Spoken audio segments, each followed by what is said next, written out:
सुना।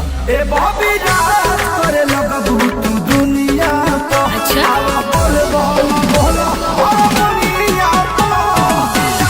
करे लगबू तू दुनिया को।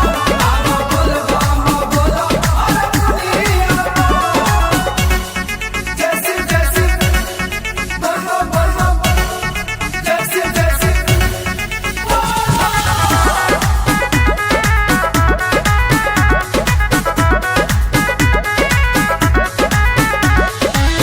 बंद पे दाल बाबा देती है फूल सो जग देव घर में मिली फटाफट बाबा बहुत सकात का तू न रहा में जैसे जैसे हाँ हो आज के बारू बौरा हवा के बोला ये बाम हौ कहवा के।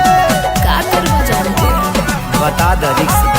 बाबा जय है मोहाई है बबुनिया पो ए बॉबी राज करे लगबू तू दुनिया को। आव बोल बोल बोल दुनिया को।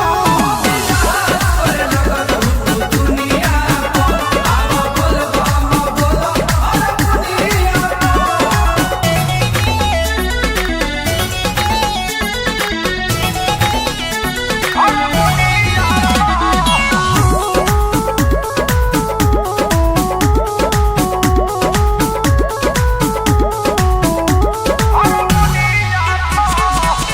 इतना बेदारा देखे सारे ही बड़े साथ में थे सारे बड़े साथ में आइल दुआरी बड़े मगन भोलेनाथ में हो मगन भोलेनाथ में जैसे जैसे तो कम मगन नहीं कर। अच्छा भैलू भेसवा कमरिया के पैदल चलेलू छोड़ गड़िया के।